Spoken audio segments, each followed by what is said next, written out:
Hi everyone, welcome back to the Butcher Block. This is Rick the Butcher Bolinsky, help keeping your home butchering skills sharp with another great episode.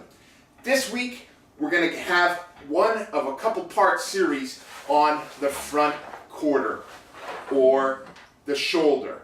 This is the whole front quarter and this is the lower or the foreshank.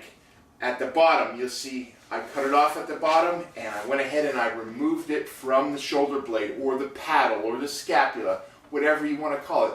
Some people were asking, why would you do that? You can remove this whole bottom shank and make it into a nice roast. You're still going to get a nice roast out of it no matter what. But why I did it?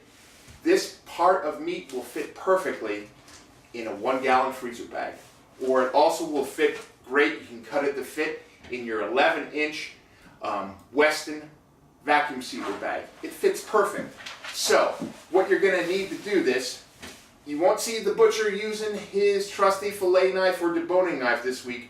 We're just going to go ahead and go over some of the parts and what you're going to be doing, and we're going to get into the deboning next week. Always want to have a great cut resistant glove. The butcher loves to cut himself, poke himself, stab himself, so we're going to try and limit that and keep that to a minimum.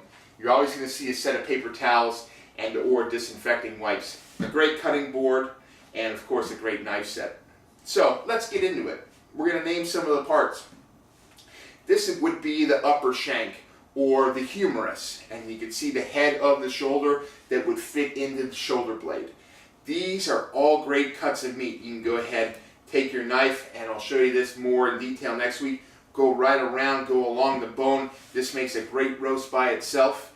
Or remove all the skin, the silver skin, fat, and sinew, and you can go ahead and make it into some great grind meat. Of course, you can see over my shoulder, I have the Weston sausage stuffer always ready to go. I do love sausage, and I know Big Steve does as well.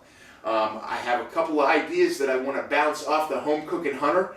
I have some too, but he has the great stash of that Wildcat Hauler seasonings and rubs. So you may see the butcher and the home cooking hunter together on set some days. Hopefully we will. So getting back into it, you can do anything.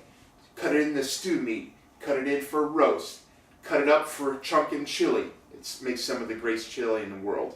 So you cannot mess this up. Don't be afraid that you're going to really make a mistake cutting up this meat or anything like that. Don't worry about it. It's really easy. We'll show you how to do it all next week. Again, this is Rick the Butcher Bolinsky with the Butcher's Block, helping you stay a cut above the rest. Thanks for watching.